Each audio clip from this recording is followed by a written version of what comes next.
This podcast is a member of the Voices of Wrestling Podcasting Network. Visit voicesofwrestling.com to hear the rest of our great podcasts, as well as show reviews, columns, opinions, and updates across the world of wrestling.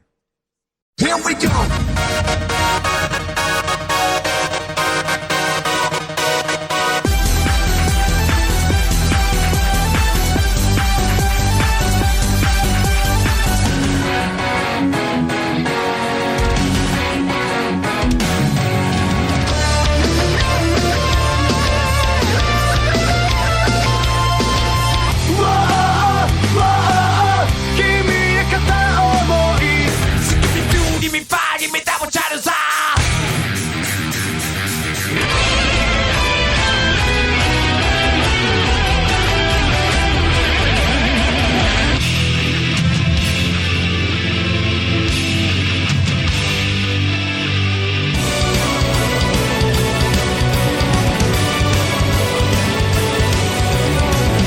Kiss me like a love song. So I'm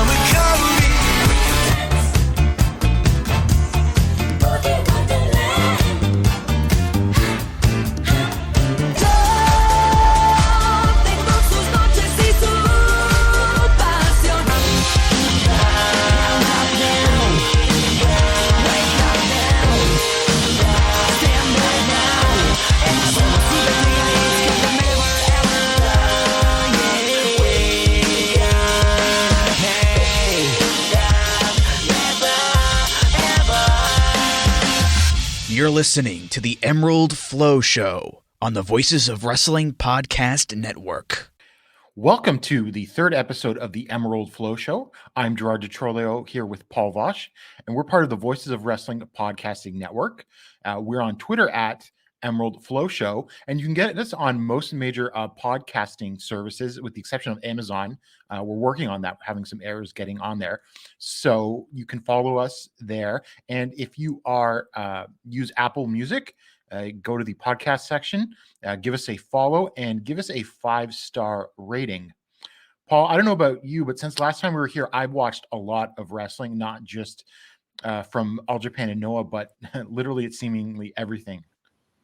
Yeah, no, like that. There's just been a ton of stuff going on. Like, especially today, there was just an absurd amount of wrestling shows going on.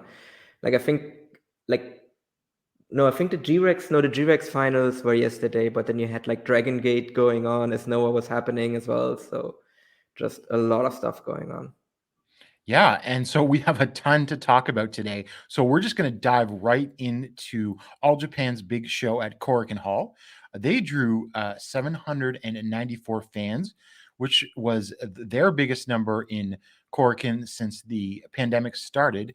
And I think one of the biggest Korakuen numbers for anyone since the pandemic started. And as we'll see later, they drew 151 more fans than Noah did for their big show in Nagoya. So I have to say, Abdullah Kobayashi is a bigger draw than Kazuyuki Fujita, and that's now confirmed. Yeah, no, absolutely. I think it wasn't just All Japan that drew really well. It's actually Big Japan drew like 400 people in Shinkiba on the same day as well. And I think that might have something to do with the fact that it was the Emperor's birthday today. So I think that probably drew in a bunch of people into Tokyo that probably hadn't been there in the last 2 years and who were like, oh, there's some wrestling on. Let's go and watch the wrestling. So, but obviously the main factor was the massive draw of Abdullah Kobayashi. Yeah, everyone was leaving Nagoya to go to Tokyo, basically. Yeah, I could see that. I mean, if you've been in Nagoya for 2 years and you finally get the chance to go to Tokyo, like, you're probably going to take that chance. Okay, so going on with the All Japan show, the first match of the show was sort of a dark match, and it went on 15 minutes before the show began, but it was Ryuki Honda defeating Ryo Inoue in about 4 minutes with a lariat. I thought this was a pretty good little opener. Told the story. Inoue is showing like a lot of heart for someone who's only a few matches in, and Honda just sort of beat him up, finished him off with a lariat again, like he's defeated him with that before. And this match sort of came about because Hokuto Omori and Yusuke Okama were pulled from the show as a precaution because they were in contact with someone that tested positive with COVID-19. And I thought that, there's a nice little storyline you could do between these two of basically Honda being the big bully. Yep, no, actually, and I like this match a lot as well. And I think Honda is really kind of starting to really adapt to this new hero that he's having as well. Because he was kind of showing obviously like a lot of heelish tendencies before that, but I think now you can kind of see that he's starting to get it. Where he doesn't have to think about it anymore, where it's just kind of become natural for him. Jake Lee should take some notes. Yes, definitely. So the second match and first official match of the show was Ryuji Hijikata and Dan Tamura defeating Takuho Kato and Kazumasa Yoshida of Big Japan in 649, with Tamura making Yoshida tap out to the Dan lock, which is a modified Texas Cloverleaf hold. And this match was announced like the day before because of the previous wrestlers that we mentioned getting pulled from the show. I thought it was fine. I thought Kato looked pretty good. I know a lot of people, I'm not watching a lot of Big Japan these days, but I know that those that are still watching Big Japan generally seem to talk him up. So I thought he looked good here. Dan gets a rare win. So I thought it was a decent enough opening. Yeah, no, I was definitely very happy to see Dan get a win. I mean, unlike other people that we're going to talk about in the second half of the show, Dan is still super young as well. Like he's only like 22 or whatever. Like I'll be worried if he's still like in this position in like 6 years, but I think for now it's fine for him to be in exactly this position, and like the more wins he can pick up, the better. Yeah, I thought Dan was really like this sort of like the standout of like him and Atsuki Aoyagi and Hokuto Omori early on, but I think the other two have sort of pulled ahead of him now just from in-ring work. Yeah, yeah. They kind of have.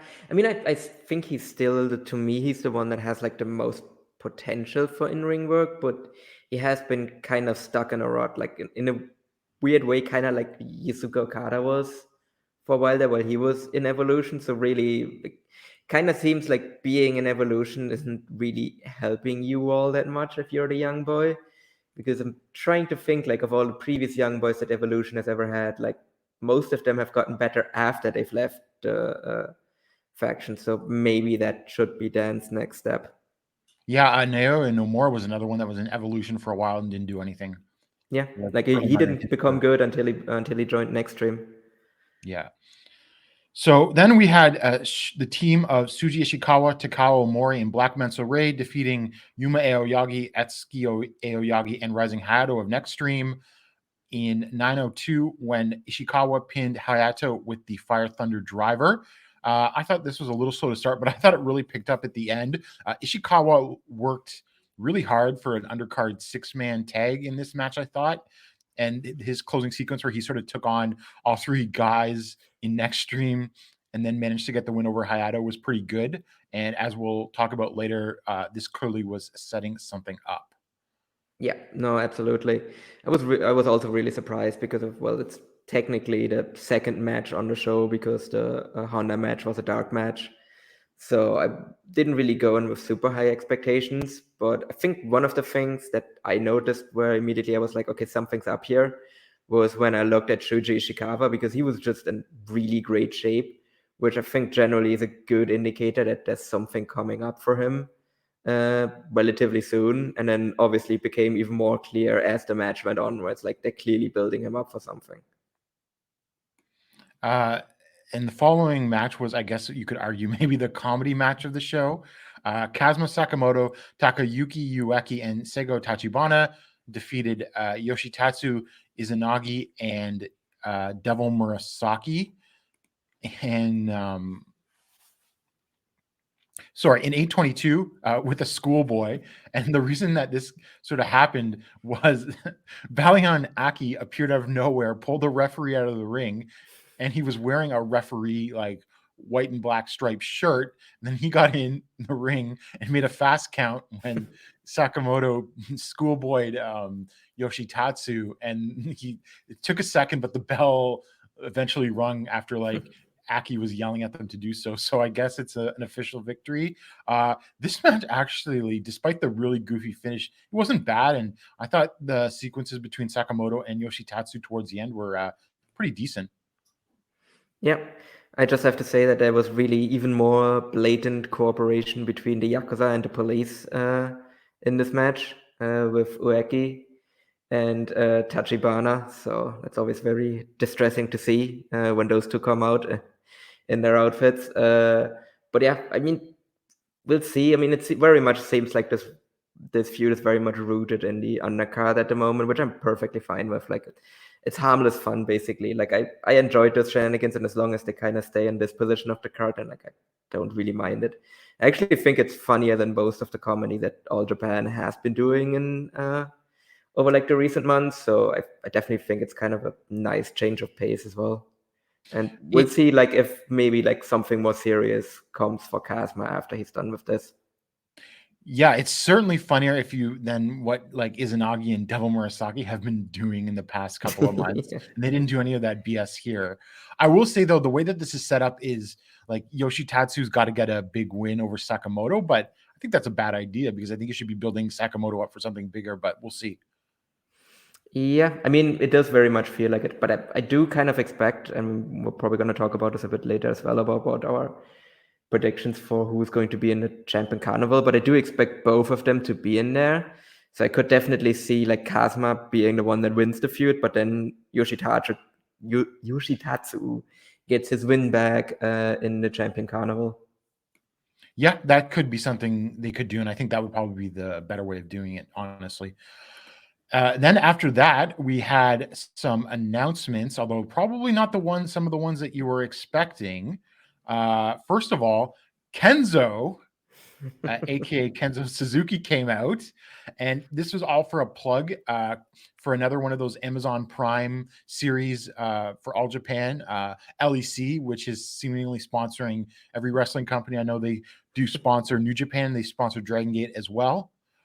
So sounds like it already taped because they said the Saito brothers were on it, and as well as, and I'm not sure I caught everyone, but I also clearly heard them say Kai and Jason Lee from Dragon Gate were on it, and they also mentioned Riki Choshu, and so I have to assume that maybe Choshu is doing commentary on the show. Oh, sorry about that. I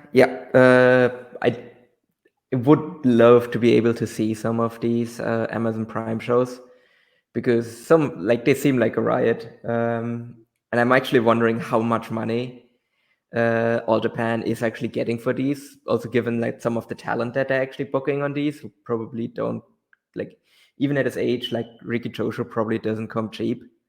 So I do actually expect them to I do actually think that they actually get a decent amount of money for these shows, which is also why they are always plugging them so hard as well. Yeah, you got to do what you can with the money mark money you get. And so that wasn't the only announcement. Then we got a pre-taped message from Taru, who is not in jail, surprisingly. And he was talking about the Voodoo Murders returning, and they're returning on the March 21st Oda Award Gym show. I'm not sure who else is technically in the Voodoo Murders because on the 01 January 1st show, Taru returned after a long absence, but it seemed like he was feuding with Chris Weiss and I think it's Yoshikazu Yazu in 01 who were also part of Voodoo Murders. So I don't know what's up with that or what's going on in 01. So I don't know who's coming with them. But truly, this is a celebration of All Japan's 50th anniversary if the Voodoo Murders are returning. Oh, yeah. I mean, they should bring in like all of the people that were in the Voodoo Murderers. So like, come on, bring everyone in. Like, bring in. I mean, Rene Dupree was in there. Charlie Haas, like D'Lo Brown. Yeah, let's bring in D'Lo Brown. I mean, technically, Suwama was in the Voodoo Murderers, and as was Kojima. Yeah. I mean, Doring. Kondo, Joe Doring, yeah. Lance Cade, yes, hell yeah, let's bring in Lance Cade. Just bring in all of the Voodoo Murderers. Lance Cade is dead. Oh, is he? Yes. Okay, well, okay, then probably you won't get Lance Cade. But yeah, Silver King's also dead. Giant Bernard isn't though. Yeah, I mean, he's technically still employed by WWE, but he might get fired before the Oda Award show. So yeah, you bring him in then as well. Yeah. And there was a couple other little announcements. Also on the March 21st Oda Award Gym show, we got the Tradition appearing with Tatsumi Fujinami, Mitsuya Nagai, and Leona coming in. Fujinami was supposed to be on the last Oda Ward gym show, but I believe he had some sort of infection that prevented him from doing so. And also, the last thing announced, which I thought was sort of strange, and then they announced Jake Lee's back on the 21st. So I guess his injury wasn't out super long, but a little longer than I thought he was going to be out.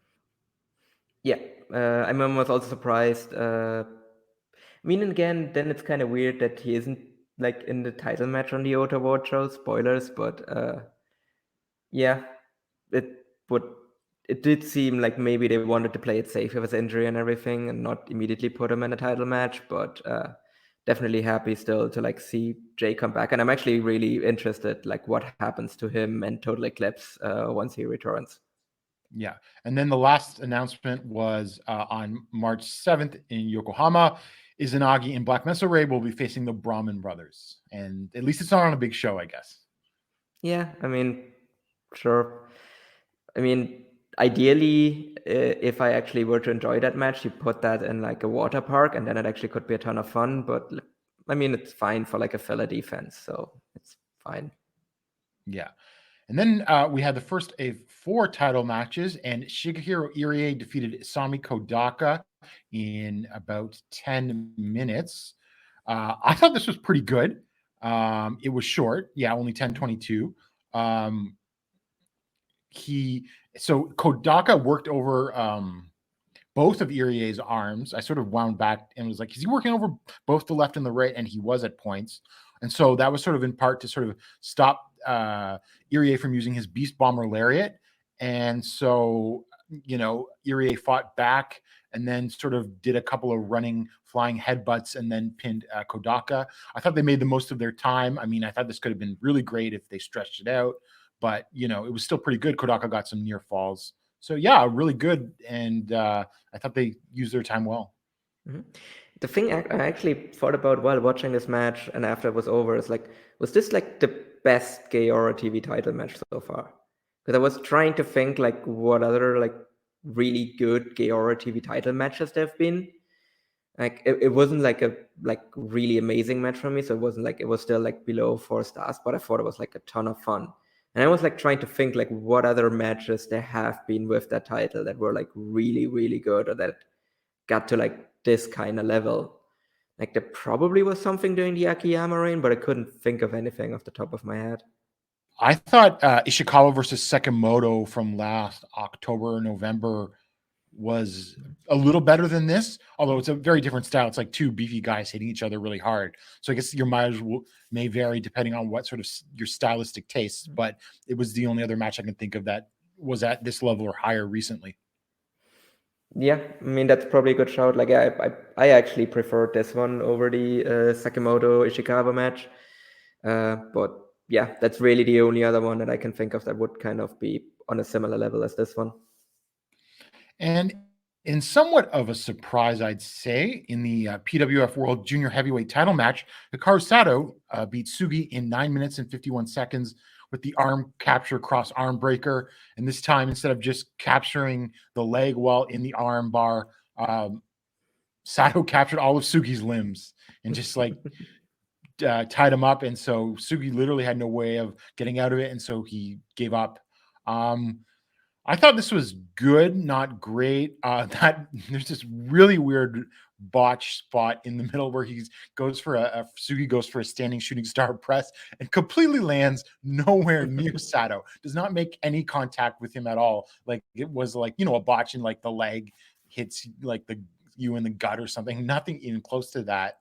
I don't think, it was, bad other than that really, but it just didn't really light my world on fire. Although I thought Sato, sort of worked well with given Sugi's style. Yeah. Did you see Joe Gagney on Twitter managing to perfectly loop Sugi missing the shooting star press? I did see that GIF. Yeah, it was great. It's just amazing to like. I just like to imagine that it's actually just Sugi just continuously missing a shooting star press, getting back up, trying again, and missing again. That's just way funnier than what actually happened. But yeah, I think the match was fine. It is the safe option, obviously, to kind of go back to Sato. And Sato, for like the last couple of years, has always felt like the safety blanket for the junior division of All Japan. where the promotion just knows that like they can always kind of go back to him and put the title on him for a while to just carry it while they figure stuff out. And this kind of felt like that as well. I mean, I do still think that like the next big person in the division is going to be Atsuki Aoyagi, and obviously since it's Sato, they could also do like a quick title change, but I could also very much see them kind of drawing that out until the anniversary show and have him win there, because it is still Sato, so you can reasonably have Sato carry the belt around for a couple of months and then put over Aoyagi in a big spot too. But yeah, the match was fine. And to be honest, Sugi is very much like, he has his style of match, and I did enjoy it. But I am also kind of happy that it's back on Sato now, because I do actually like Sato a lot more in ring than I like Sugi. So I am very much looking forward to like who he's going to like defend the title going forward. Yeah, I definitely agree. I think Sato's a safe pair of hands. I think, yeah, he's also a better worker. And I think it will mean more for Atsuki to pin Sato and to finally win the title. Yep. No, I definitely, I agree on that one. Because Sugi, he's a good worker, and he has, I wouldn't really call him a star though. I mean, he has done nicely, but just in the canon of All Japan, Sato is just a significantly bigger deal than Sugi is. So whoever gets put, like, because he was kind of already in this role back when he put over Koji Iwamoto for the first time. And if I had to take a guess, then I think All Japan probably would have wanted Iwamoto to be in that position to put over Aoyagi, but then Iwamoto obviously kind of decided to go away. So it makes sense for them to put it on Sato instead, and then have Sato kind of repeat what he did with Iwamoto as well. Only this time do it with Aoyagi. Yeah, definitely, for sure. I think that's probably the best course they can go. So next up was the World Tag Team title match. Runaway Suplex. Suwama and Shitaro Ashino defeated Koji Doi and Kuma Arashi in 1826 with a T-bone suplex from Ashino on Doi for their third successful defense.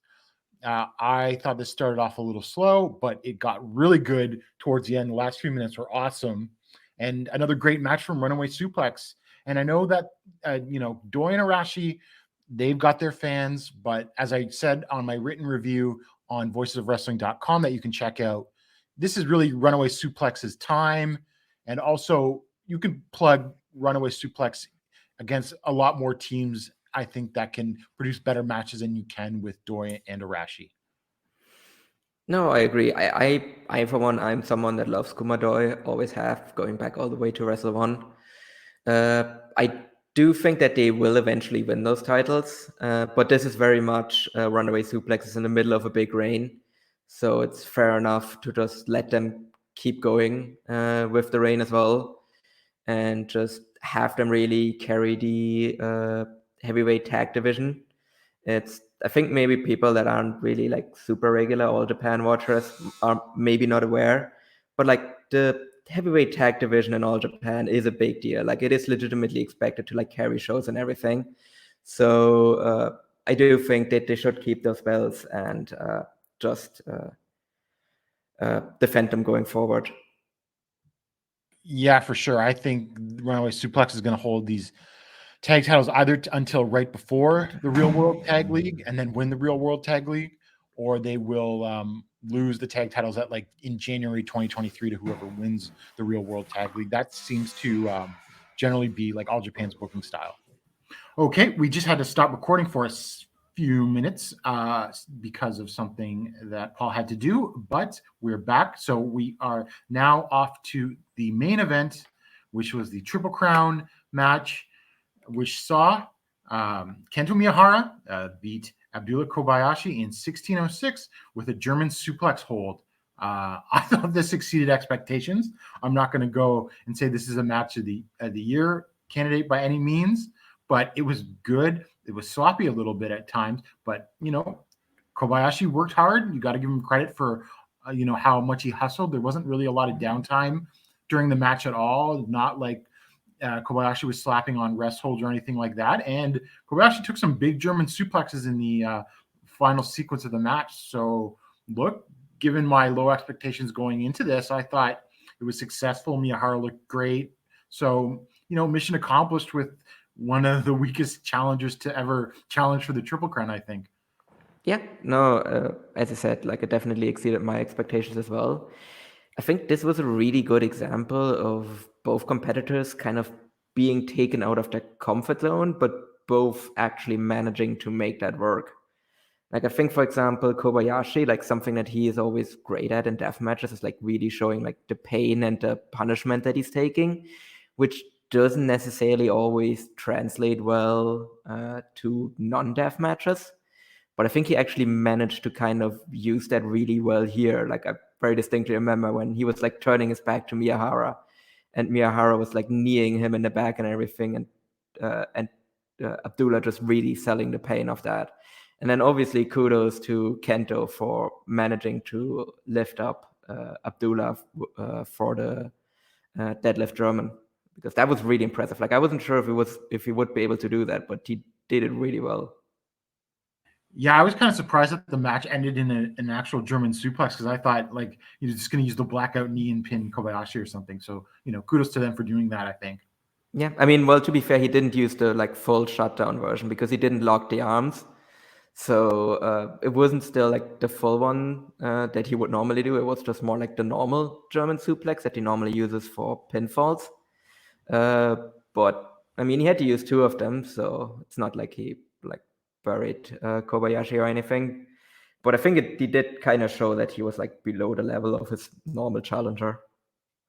Yeah, and the next challenger after the match, well, Kento was on the mic.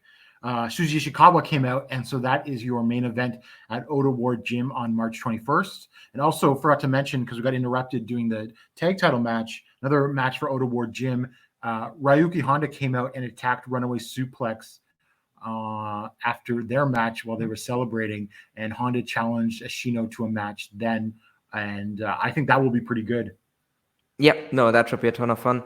I actually really liked the post-match brawl between Honda and Ashino. There was just some real heat in there. And Ashino also had, Honda had that shit-eating grin on his face as well when he attacked Ashino with a chair. And then Ashino just kind of started laying into him, being just really selling just how pissed he was at Honda there. So I think that's going to be a really fun match. And then Ishikawa versus Kento, like I doubt that was their like plan for this show, but it is a safe match as well, and you're not burning anything major by doing this either. Because also just kind of looking at like who else could challenge for the belt, and like obviously they didn't want to go with Jake here, and then Suwama and Ashino are both busy with the tag titles, which are definitely also going to have a match on the Oda Ward show for those. And then otherwise, in terms of credible Triple Crown challengers that are like on the roster, I mean, it's not going to be Yuma Aoyagi because they're clearly saving that match for a different point down the line. So really that just about left Shuji Ishikawa as the only one that is like on the regular All Japan roster. And if you're not bringing in anyone else from the outside, as the only one that could reasonably challenge for the belt at the show. Yeah, just to correct you on one thing, I think you said something about a world tag title match at Oda Ward, but that's not going to happen because you got Honda versus Ashino. Oh, right. There is a Korakuen Hall show earlier in March, so I would have to assume that they got to have the tag titles main event that show. Yeah. No, I can definitely imagine that. I mean, in that case, I'm actually curious what Suwama is going to do on the Oda Ward show. I wouldn't be surprised if he was in a match with some outsiders, either a singles or a tag. I think they're sort of, since Ishikawa and Kento's been done so many times, although not that recently. I think last time was in last year's Champion Carnival. I think they're just going to pad it with, you got the outsiders, you got Voodoo Murders returning, you got like Fujinami there. Mm-hmm. So I wouldn't be surprised if they announced some other outsiders for that show, sort of, fill out the undercard to just make it like you go for the whole card, not just the main event type show. Yeah, I actually just realized, he's probably just going to be in the Voodoo Murderers match because he used to be in Voodoo Murderers. Like, I don't expect him to be on the side of Taro, but I think it might be him and Evolution against like Taro and whoever else Taro brings in. Yeah, that would definitely work.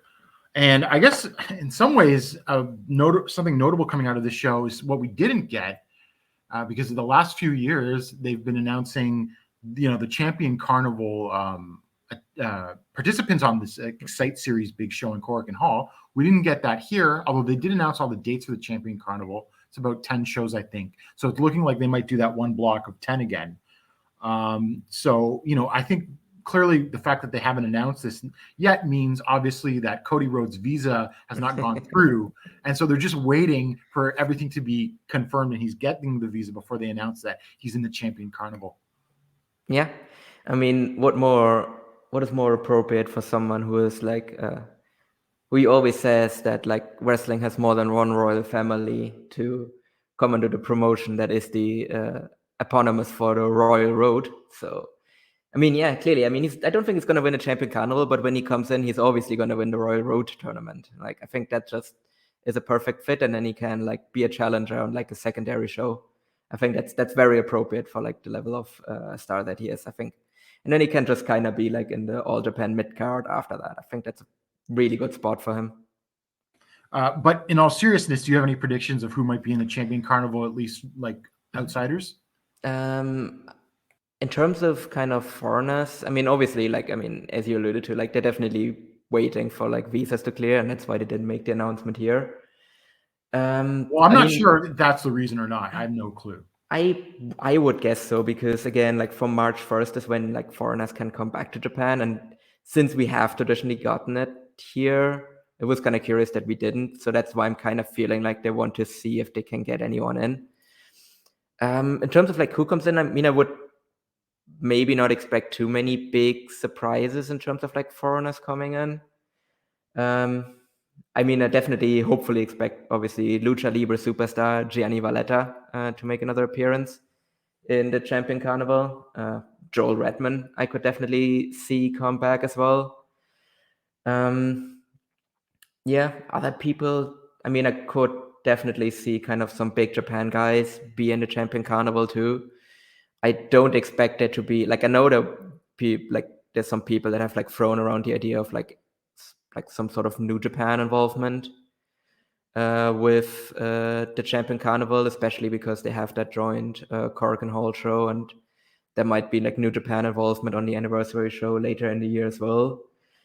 But to be honest, if there would have been kind of some tournament involvement, like cross-promotional tournament involvement, then I would have expected to see some All Japan, at least a few All Japan people in the New Japan Cup, just based on how large that tournament field is, and we didn't see any of that, so I don't really expect any like New Japan involvement in the Champion Carnival either.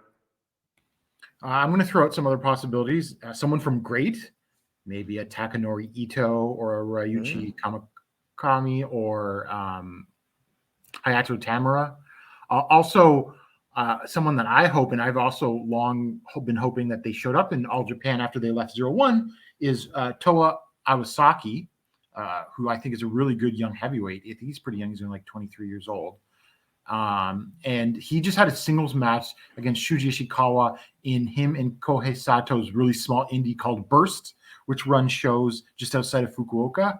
I think he's someone that could be a possibility, but that's slightly a lot of it based on my own wishful thinking of people I'd like to see in All Japan. Yeah.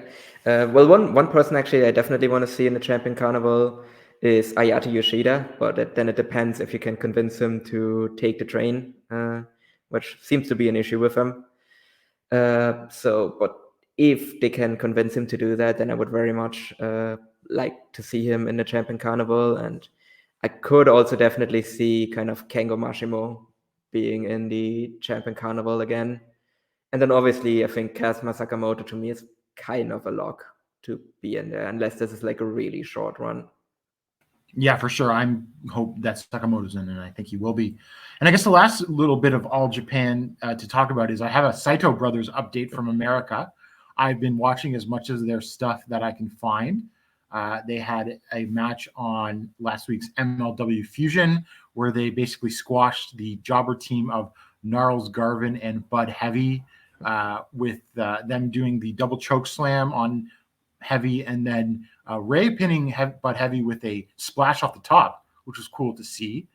I also saw the Saito brothers in Wrestling Open, which is, I think, sort of like a sub-brand of Beyond. And they face the team of the Brick City Boys, who I'd never seen before, and I thought were really good. That was a fun little match. All of Wrestling Open's matches, except for the main event, have 10-minute time limits. So it's like a lot of young, fresh talent on the indies doing quick matches. It's a fun show to watch.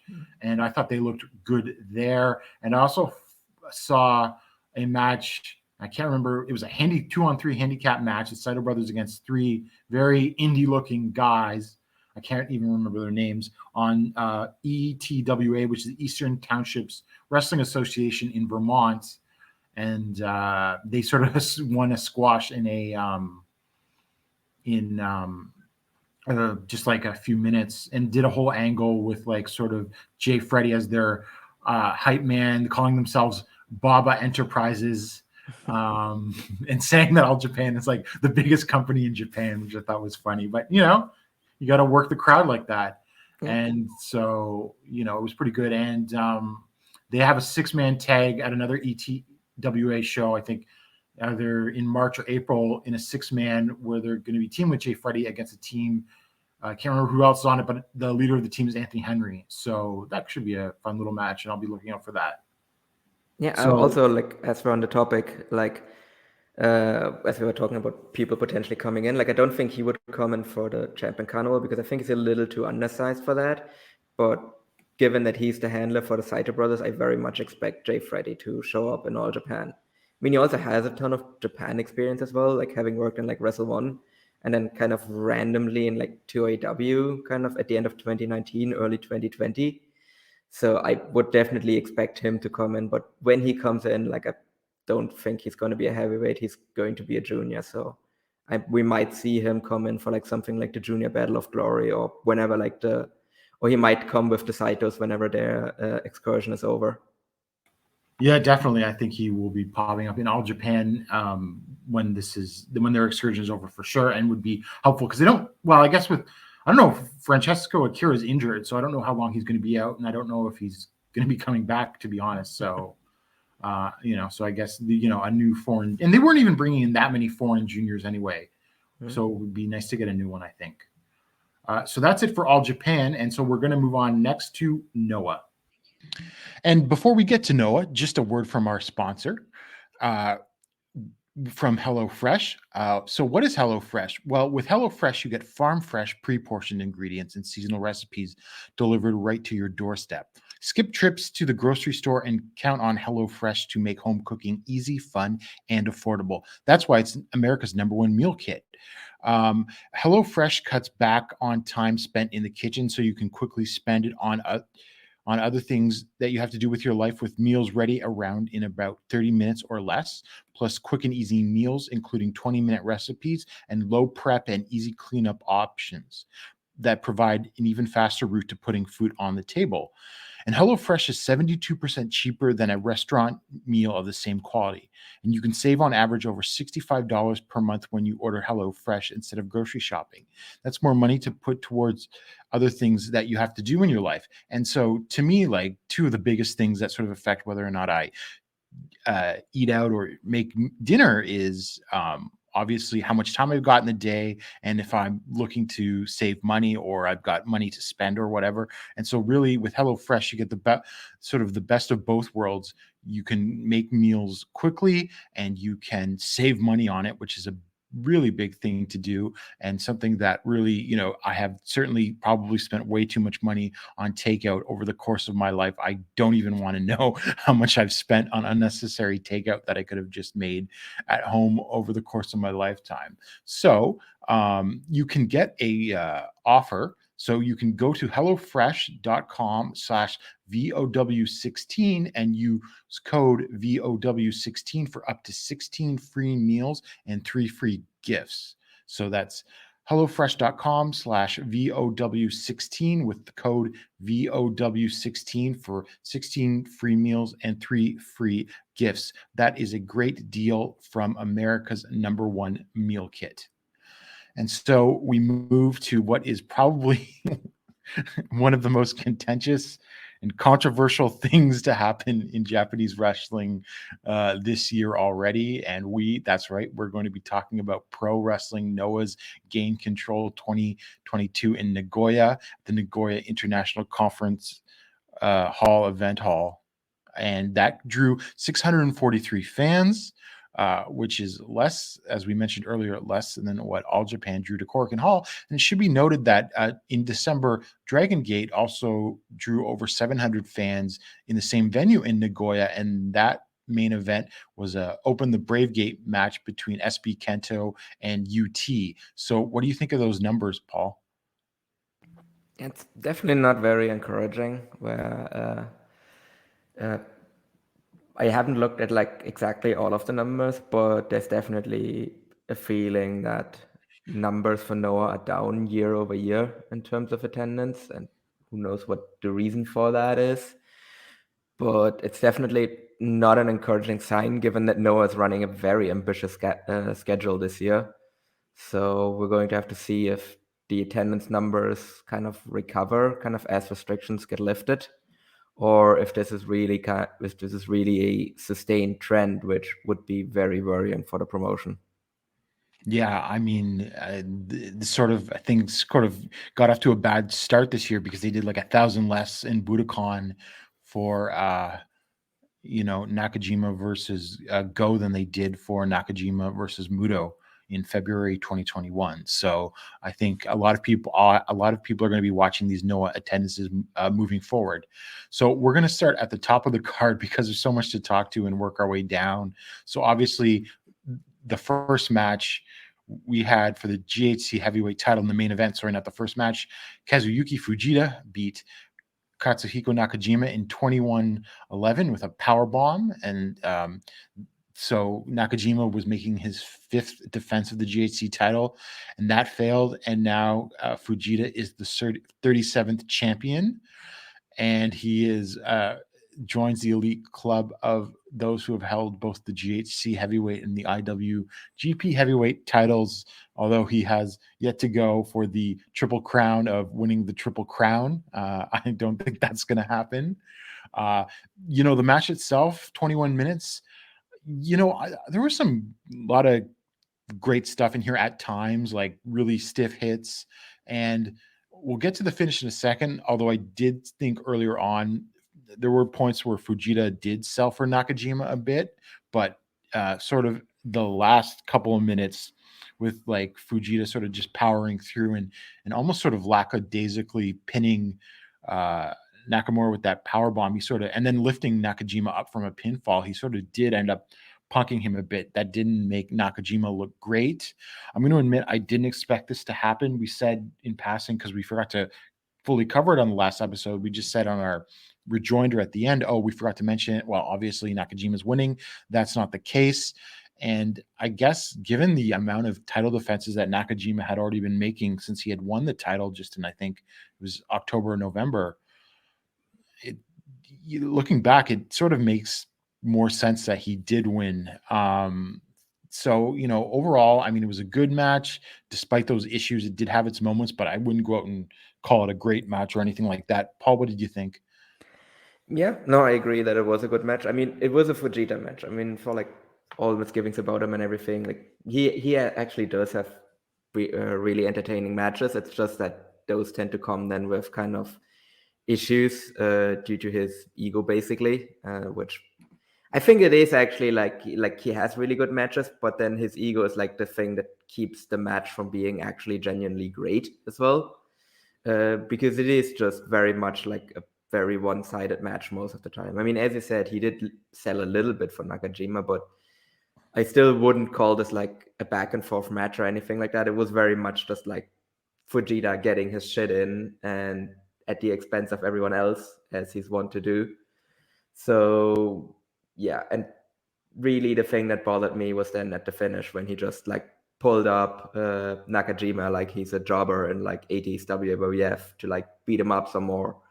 And then when I watched it, I was like, okay, is this actually gonna now lead to him kind of like slipping up and having like a banana peel loss right now? He gets rolled up by Nakajima, and then no, he just beat up Nakajima some more and then just pinned him and rolled him up like a, not rolled him up, but like he did like this really cocky pin on him as well.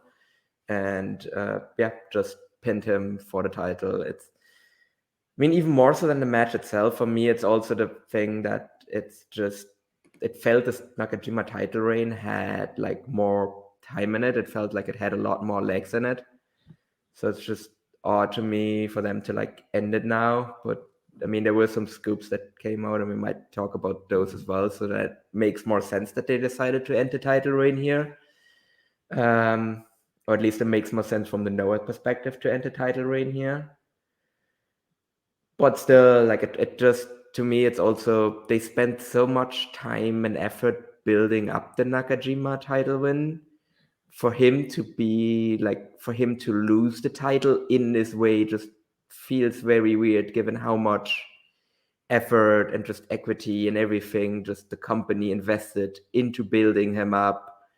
And I have a lot of that got undone by the way the title reign was ended.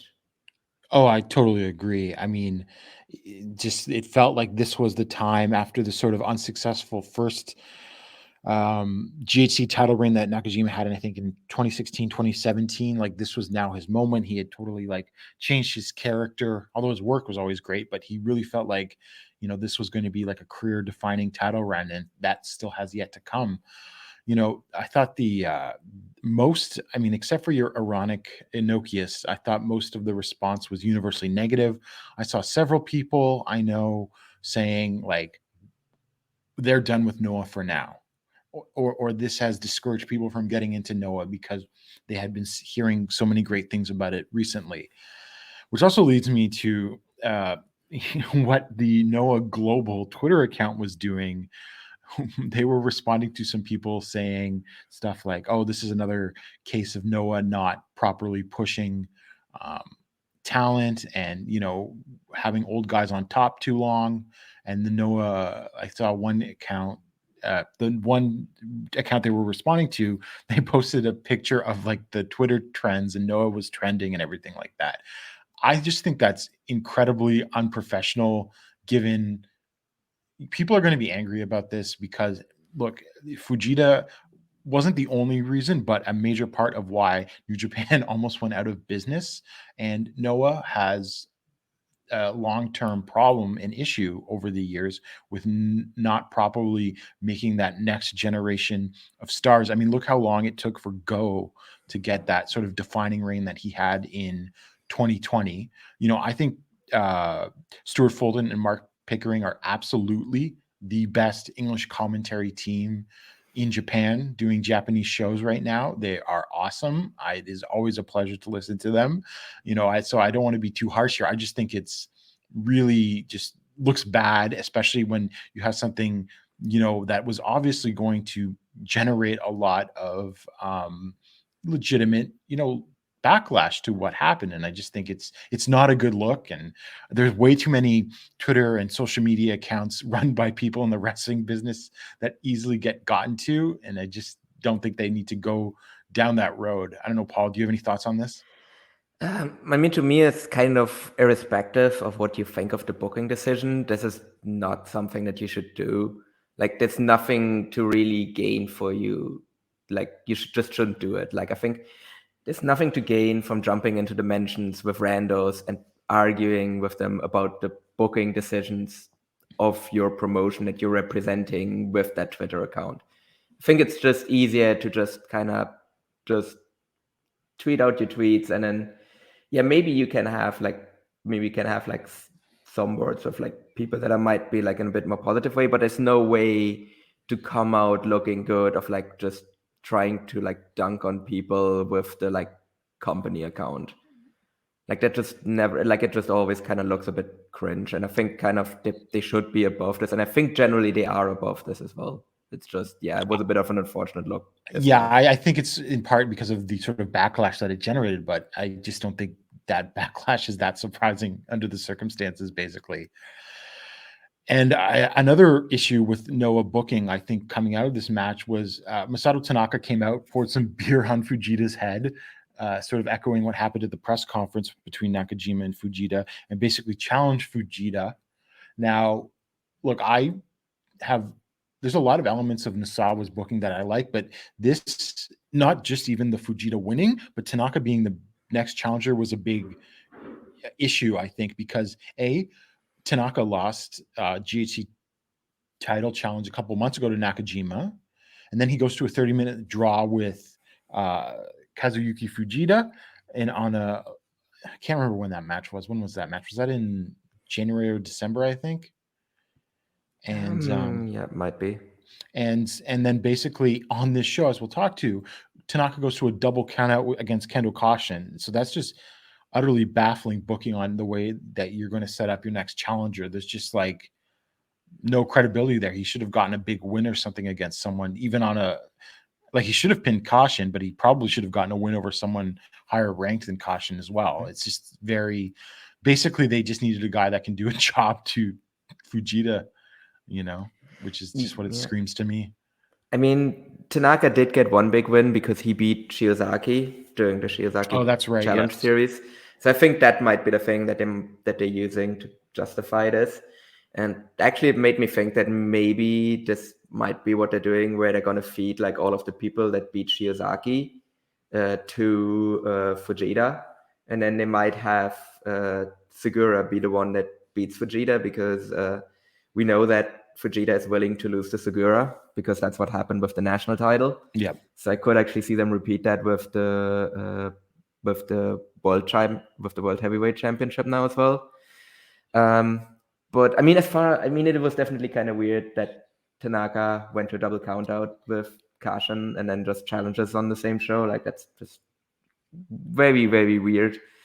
But I do think that they're justifying it based on the fact that he did beat Go Shiozaki. And as for the match itself, I'm actually looking forward to that one, because I'm it doesn't really matter if just Fujita just does Fujita shit to Tanaka, and Tanaka's just going to bump his ass off. So I think that match actually could be really, really fun, and I think I'm actually going to really enjoy that one.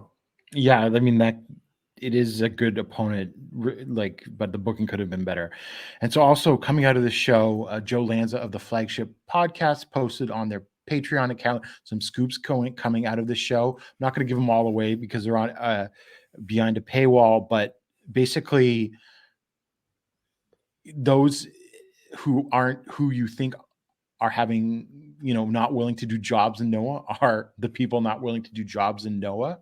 And basically Noah's booking plans have and are going to continue to featuring a lot of old guys at the top of the card and as champions.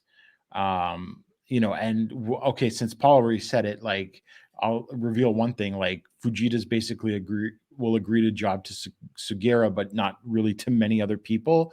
And so I don't know how this reign ends other than Sugiura, unless they basically have to dangle some sort of bonus or something for Fujita to do the job. So I don't know where that's going. Yeah, I mean, it's really like out of the people that are in there that are like realistic challengers, I could see he might be willing to do it to Marufuji. That's another one I could see, which would be very interesting. That 2 years in a row you need to put the belt on Marufuji because your world champion is refusing to job to anyone else. But I do feel like this might end with Segura winning the belt. See, it's funny you say that, because I could see Fujita saying no because he doesn't think Marufuji's legit enough, unlike Sugiura. Yeah.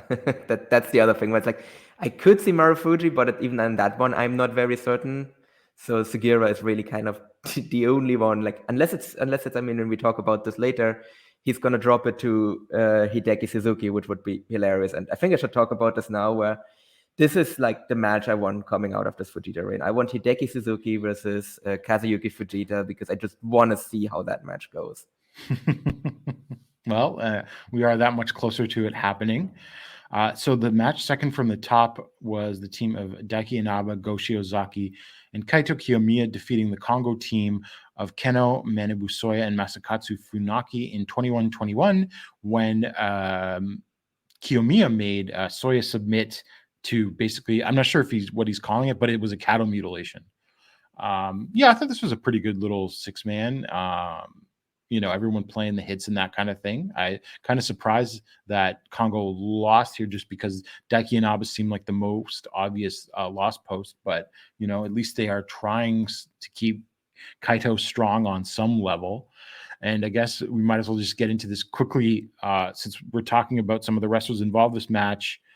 Let's just go. What do you think of the Go Challenge series, Paul? What was your favorite match of it? I really love the Go Challenge series. I think my favorite one was probably the match with Keno. I think that was a great match, but I think all four of them were great. I think the Segura match is officially part of it.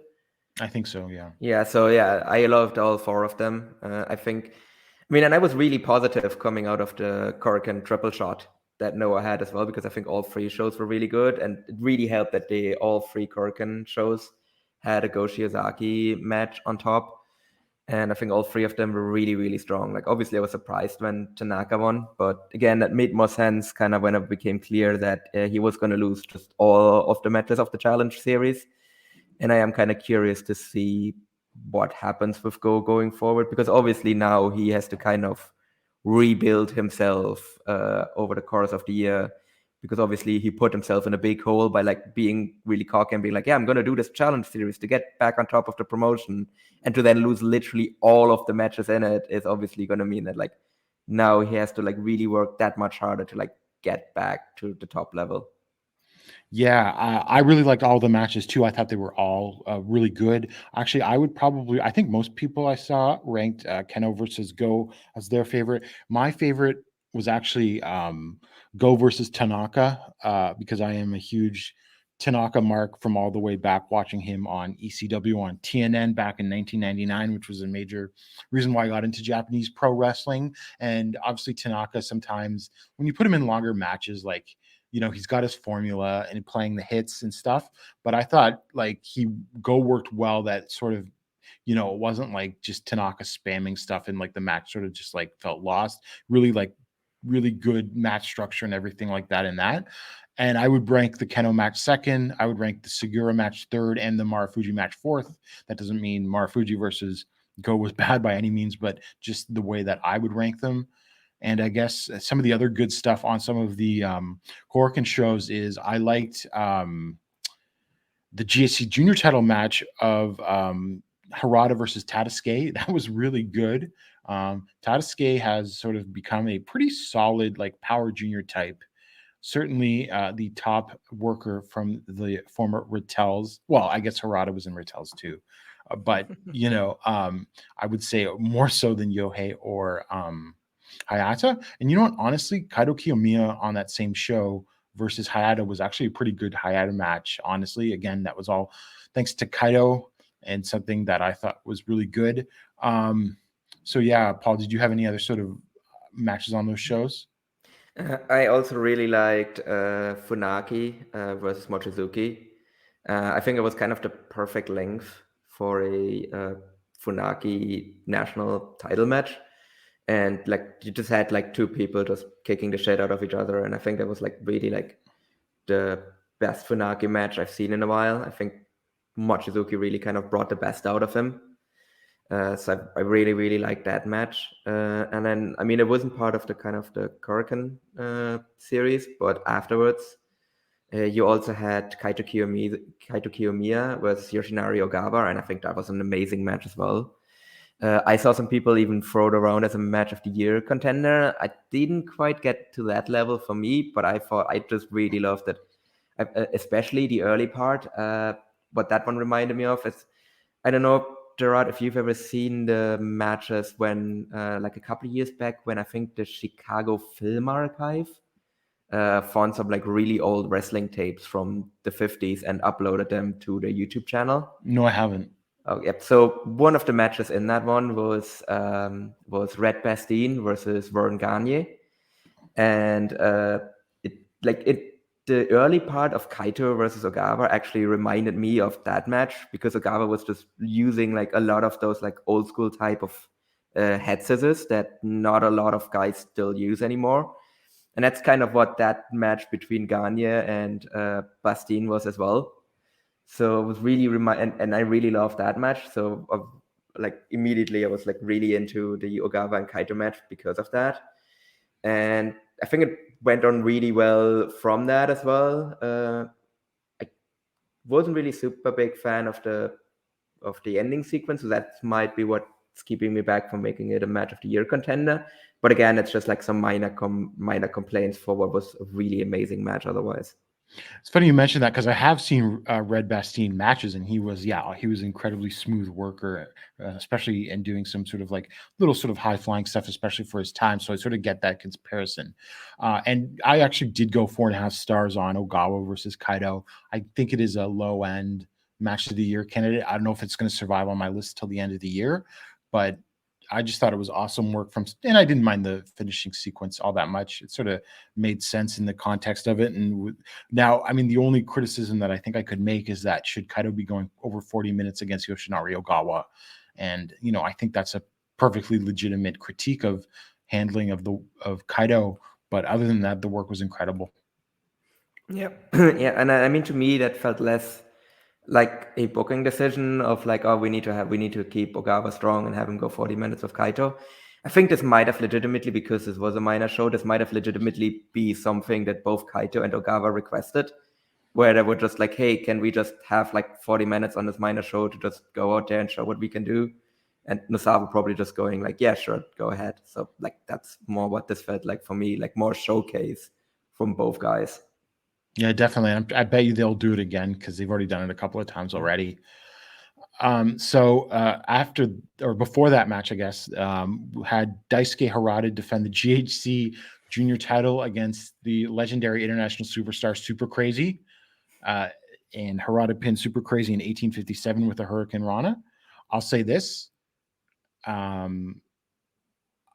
think this is the best Super Crazy match I've seen since he came back to Japan, starting in All Japan for the Real World Tag League. I mean, there was a very boring part in the middle of this when Super Crazy was in control, but Harada tried to make something of it. And, I give this maybe like a 3.25 or something, but like, I still think I can call Harada a miracle worker for the quality of this match, given what we've seen from Super Crazy the past couple of months.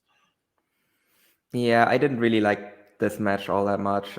Yeah, I mean, as you said, like Harada did as much as he could, but to me, just Super Crazy right now, and also giving him like lengthy stretches of offense as well. It's like, yeah, no, that's just not going to be interesting for me. And it going 18 minutes as well. That's just, I just also don't think Super Crazy has the stamina for that anymore as well. So he shouldn't be going that long either. So you could have cut like a solid 5 minutes off of that match, and it still probably would have felt like it would have gone long. So yeah, I just wasn't a fan. I'm just happy that we were spared like 2 Super Crazy junior title reigns in 1 year, because I already had to go through the Super Crazy junior title reign in All Japan. So I'm happy that I don't have to go through that in Noah. But then again, the year isn't over yet, so we might still get that. It's sort of funny because I thought there was a chance of Super Crazy winning this, just because, Nosawa, much like Tajiri, likes rewarding his friends.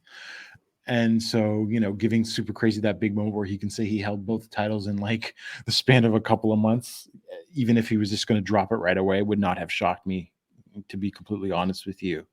But hopefully now, I mean, Super Crazy is a contracted Noah wrestler.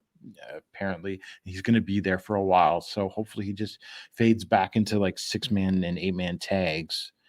And then we had we had new GHC junior tag team title champions crowned because Seki Yoshioka had to vacate the title due to injury. So Atsushi Katoge and Yohei defeated the Stinger team of Hayata and Yuya Susumu in 26 minutes and 58 seconds when Yohei pinned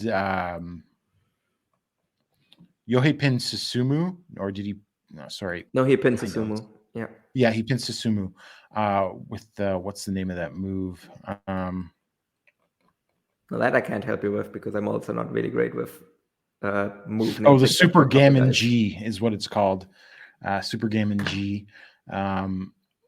So yeah, I mean, I actually thought the last couple of minutes were not bad, but this went way too long. And I mean, Susumu and Hayata are not great workers to begin with, so I don't know what this was. Like, how does this happen? Like, do you think Harada or whoever sort of has a hand in booking the juniors is like, hey, we want almost 30 minutes for a big title match? What was the point of this? I don't get it.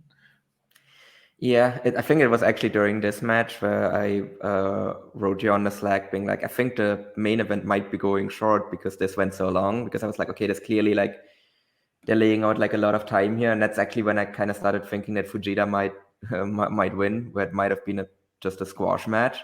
But I mean, that obviously didn't happen because that main event still got a lot of time. But it was definitely curious that this match ended up being the longest match on the show.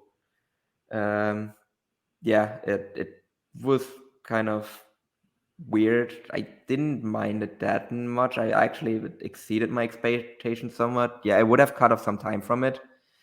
I definitely went in with lower expectations, and it somewhat exceeded that. I still wouldn't say it was like a really good match, but it was kind of okay-ish at the end of the day. I actually did kind of like Yohei as the face in peril. I think he did really well, and I think he really sold the finish really well when he won the match and won the titles.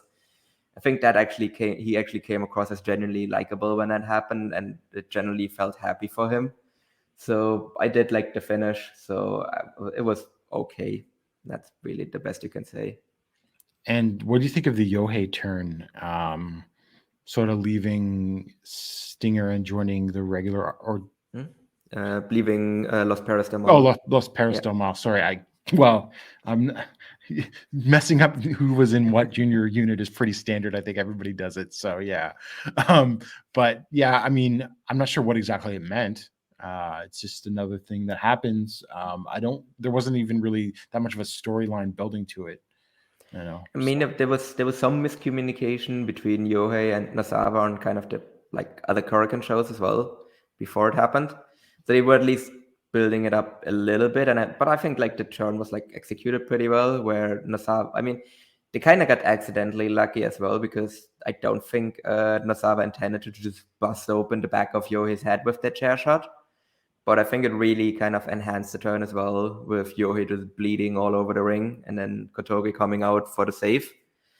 So I think it was executed pretty well. And then that kind of set up then kind of the next turn as well, where it was very clear that Ohara wasn't happy with Yohei joining the junior home army as well. But so I think it worked pretty well as a storyline device. And because also after this match, Suzuki and Nasawa came out as the next challengers.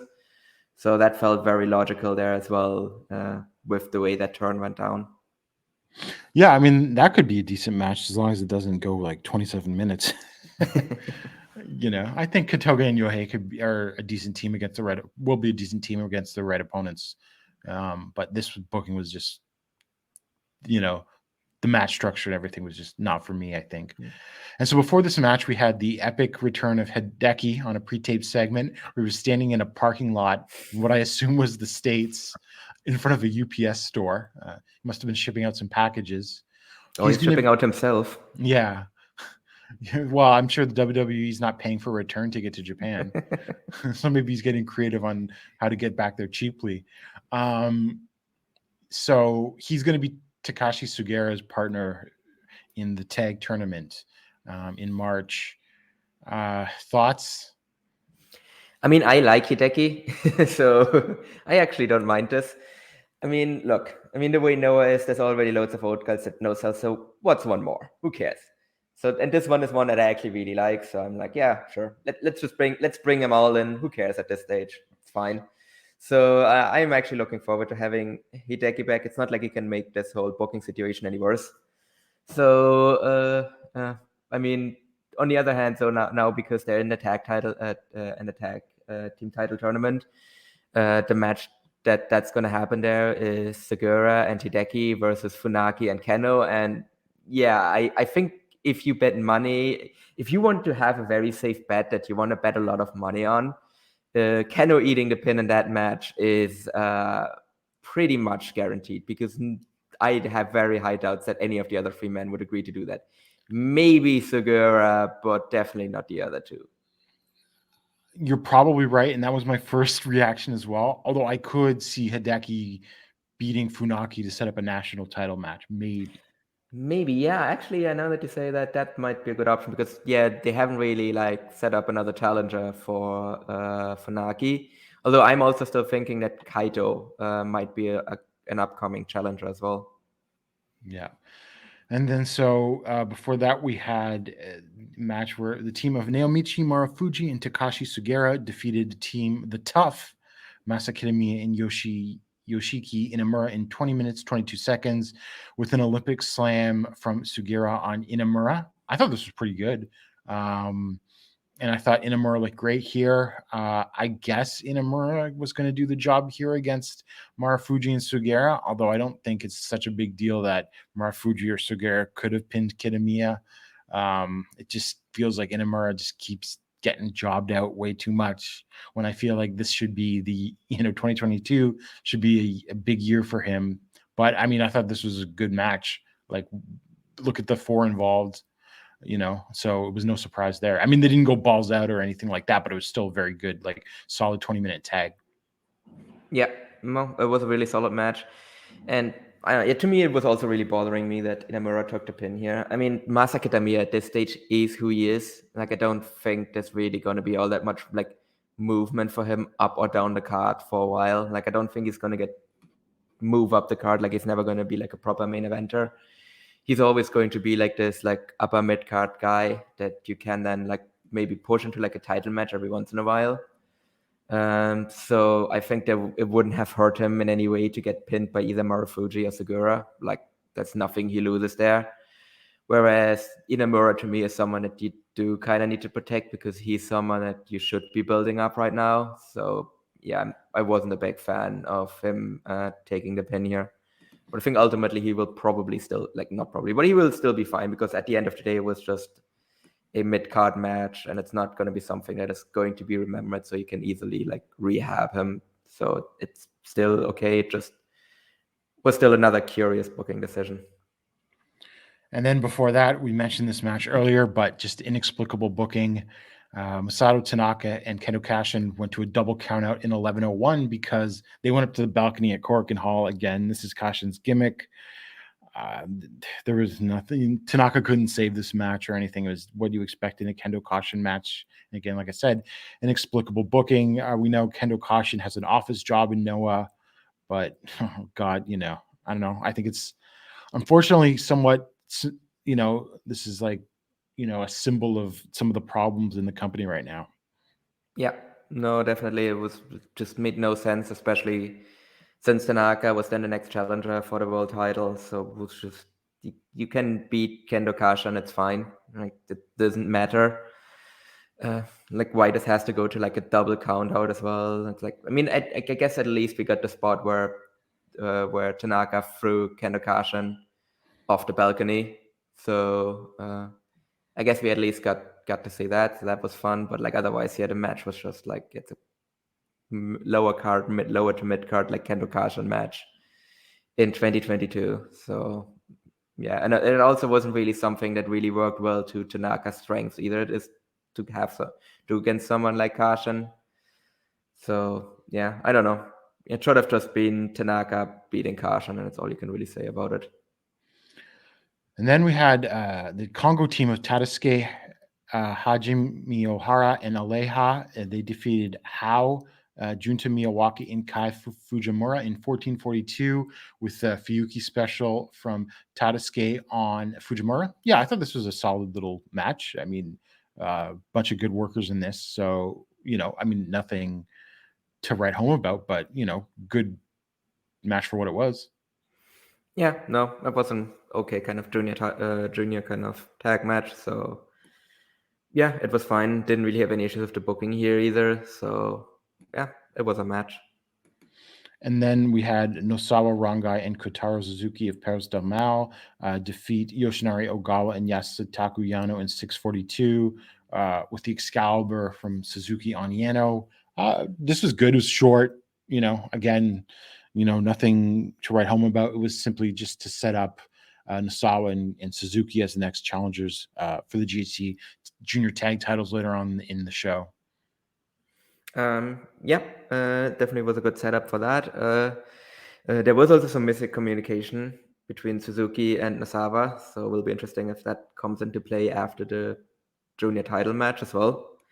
Or if that's just literally Nosawa at this point just trolling people with just constant teasing of tension between juniors. But nevertheless, it was interesting to see, and we'll see if that kind of leads to something more down the line. Like, I don't expect like a full breakup of Los Perros del Mal to happen, because we also had on the N Innovation show last week, we also had Eita teasing a new member for Los Perros. So that would be very weird if they're kind of teasing bringing in someone new for the faction and then break them up. So I could maybe see Suzuki breaking off from the faction, but I don't think it's going to be like a full-scale breakup of the faction. And then, I think it was. I think that it's trolling. I just have this feeling about it. So, and then before that, we had. It's actually sorry, just real quick. Like, who do you think it is actually that Eita was like teasing to bring in? Because he did mention that it is someone that was also a member of Los Perros del Mal of the original one back in Mexico. So like when I saw that, like there's one person that immediately came to my mind, and that's Daga, because he was a member of Los Perros in Mexico, and he is also someone that is obviously willing to come to Japan and he was in RED. He was together with Eita, like they were both in RED in Dragon Gate. So like they clearly they know each other. So I think to me that was like immediately the person that came to my mind for that. Yeah, that would be my top guess. Basically, I don't know who else would pop in. Like, it's not going to be like Taya Valkyrie or something like that. that would be very interesting. So yeah, I think Daga would be your best candidate for that. Although I guess because is he working regularly in Mexico? I haven't even heard his name in a while. Yeah, like I looked at his cage match, and he hasn't really had like many don't think he had any matches in 2021, if I saw correctly. So I don't know if he was injured or if there was something else. So yeah, I'm curious what's going on with him there. Or if he's just working like super low level indies that don't get picked up by cage match. So that might be something as well. I mean, hey, it might also be Pentagon Junior. It probably is not. It is to 99.9999999% not going to be Pentagon Junior, but he was a member of Los Perros del Mal, so I don't know who it was because I'm not like a regular AAA watcher, but someone in the lumberjack match on the Rey de Reyes show was wearing a Perros del Mal de Japón shirt. I actually haven't watched that one. Okay, so maybe that might be a little bit of a giveaway. It's a chubbier guy. I don't know who it was. Not Nino Hamburguesa, but Macho Leader. Maybe. I don't know. I don't know. Still working AAA. Leader in Noah would be tremendous. That would be just. Well, this person's not. This person's not a junior. I can tell you that. Okay. Yeah. Well, Leader isn't either. So. Yeah. Who knows? Who knows who it is? So. And then so the match before that we had Niho defeat Kinya Okada in 9:58 with the Stuka Splash. I mean, this is a solid match, just inexplicable booking. I don't know. Neo, I know some people don't like him. I have always had a soft spot for him since he was Hiroki, aka High 69 in the K Dojo days. But just shouldn't be beating Kinya Okada. Like someone like Neo is the kind of guy that you start putting Kinya Okada over at first to start building him up. So it was just, again, inexplicable booking to me. Mm-hmm. And yeah, I mean, during the All Japan portion, I talked about kind of Dan Tamura still being kind of in a slower spot, and we talked about him kind of being left behind by his contemporaries a little bit. And I was like, well, he's still going to be fine because he's only 22. Whereas Kinya Okada is not 22. Like, he is 28 years old, and think this has been a consistent point across all 3 episodes that we've been hammering home, where we're like, you can still build up Okada, but you have to start doing it now. And there's just literally zero indication that Noah has any interest of doing that, especially if he's still out here like losing singles matches to Neo. And again, if you want to give Neo a singles win, that's fine. But like, there's other people that you can use for that. Like, you can use Yano for that, for example, or you can use like any of the other kind of young boys that you have. You can still feed them to Neo, and it doesn't have to be Okada. So yeah, I'm really, we'll see. Like, there's still a lot of months left in the year, but there's just, to me, there's zero indication that they have any interest of doing something with this guy. Yeah. And that's a big problem, I think, because I think he's got a lot of potential. He's a little on the smaller side, but that's less of an issue in the no heavyweight scene. And it just would be really a freshening of things up for both him and Inamura to start climbing up the card, I think. And on the opening match of the show, the Funky Express explodes. We had King Tani and Mohamed Yone defeated Akitoshi Saito and Masao Inoue in 11:58. I mean, there's not much to say here except for it's not as bad. It's not that bad. It was probably better than you think it was going to be going into this match, is what I'll say, basically. Yeah, I mean, it was a Funky Express match. They are always fun. Like, I enjoy the Funky Express. They're just fun old people that dress up. That it's basically like the funk dress up at like an over 40s party, where it's like funk night and everyone kind of dresses up in weird costumes and just goes out and has a lot of fun. And that's basically that, but as a wrestling match. So I enjoyed the match, and I think it was just a bunch of harmless fun. Oh, for sure. I mean, I think the comedy match has come a long way from the days of like Rusher Kimura and Haruka Eigen doing spit spots. So, I can't do that during Corona. So. No, you can't do that during Corona. But I mean, these are better matches than those ones that were in All Japan in the 90s and the early years of Noah, for sure. So that is basically everything controversial or not coming out of pro wrestling Noah. We'll have another episode before their March 13th show at Yokohama Budokan, where they are going to have a 4-team tournament for the GHC tag titles. I would assume that it's probably going to be Segura and Hideki winning those tag titles. Maybe Marufuji and Mochizuki when they face Kaito Kiyomiya and Daiki Inaba in the first round. But I think the winners of that tournament are going to be older, all above 40. Yeah, I mean, I think definitely whoever wins between like Kongo and Segura Gun, like, that's also ultimately going to be the team that wins the whole tournament. And yeah, it is just more likely for it to be Hideki and Segura because, you give something for Hideki to do coming back into the promotion. So it just makes too much sense for it to be that team. In some ways, and I think Hideki is a tremendous professional wrestler in the ring, but the Hideki not putting over younger talent is somewhat less of an issue when he's the tag champ, because Segura can always take the fall or something like that, right? Yeah, I mean, definitely. I mean, that's also the other thing. It's like, I mean, to be fair, I mean, all 4 of the teams in the tournament have a very clearly designated, or have a guy that would be very clearly the guy that takes the pin, right, in matches. So that's why it could reasonably be all 4 teams, but it's just like, Hideki being in there just makes it very likely that it's going to be him winning. Do you have any overarching final thoughts on Noah after today? Because I think a lot of people do. Yeah, I mean, it is definitely, there's so much good stuff in this promotion, but it was a bit of a gut punch just at the top of the card at the moment. I mean, as I said, I am going to enjoy Fujita versus Tanaka, and I'm going to have to see who he faces afterwards. And